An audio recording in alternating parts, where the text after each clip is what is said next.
থেকে 50% ঘাটতি নিয়েও আমাদের কভারেজ কিন্তু 81.6%। যদি আমরা লাস্ট যে কভারেজের ডাটা ধরি আমরা, তার মানে ইপিআই কর্মসূচি এত শক্তিশালী যে জনবল স্বল্প থাকা সত্ত্বেও তারা কিন্তু কভারেজ 80% বেশি রাখতে পেরেছে। কিন্তু যেটা আমরা বললাম যে আমাকে তো যেতে হবে 100 অন্তত 95%।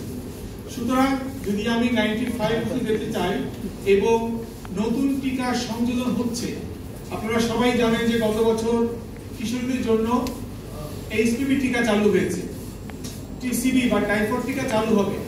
সুতরাং আমাদের যারা মাঠ কর্মী তাদের কিন্তু কাজের ভলিউমটা বাড়ছে। সুতরাং আমাদের যে টিকাদার কর্মীর যে স্বল্পতা আছে সেটা সমাধান করতে হবে এবং এটা আমরা খুবই আনন্দিত যে বাংলাদেশ সরকার কিন্তু ইতিমধ্যেই 24টা জেলাতে কিন্তু স্বাস্থ্য সহকারী যে স্বল্পতা ছিল তাদেরকে তারা এই সরকার নিয়োগ দিয়েছে। এটা একটা অনেক বড় অ্যাচিভমেন্ট এবং আমরা রিকোয়েস্ট করবো সরকারের কাছে যে বাকি যে জেলাগুলো আছে সেখানে আমাদের হেলথ অ্যাসিস্ট্যান্ট যে স্বল্পতা আছে, হেলথ অ্যাসিস্ট্যান্ট উপজেলা পর্যায়ে প্রায় 110 জন মেডিকেল টেকনোলজিস্ট ইপিআই এটা স্বল্পতা আছে।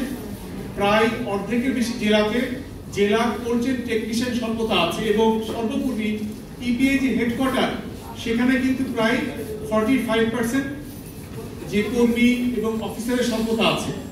সো যদি আমরা আশা করি সরকার এই যে কর্মী স্বল্পতা অফিসারের স্বল্পতা দূর করবেন তাহলেই সম্ভব হবে 100% কভারেজ অর্জন করা এবং সেটাকে ধরে রাখা।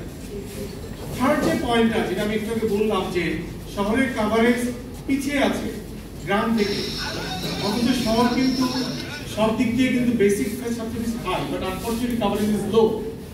সো এখানে যেই কাজগুলো করা দরকার, প্রথমে হচ্ছে সরকারি টিকাদান কর্মী। এখনো পর্যন্ত অলমোস্ট 95% টিকাদান কর্মী কিন্তু এনজিওরা। আমরা এনজিওদেরকে ধন্যবাদ দিই যে তারা শহরের টিকাদান অব্যাহত রেখেছে।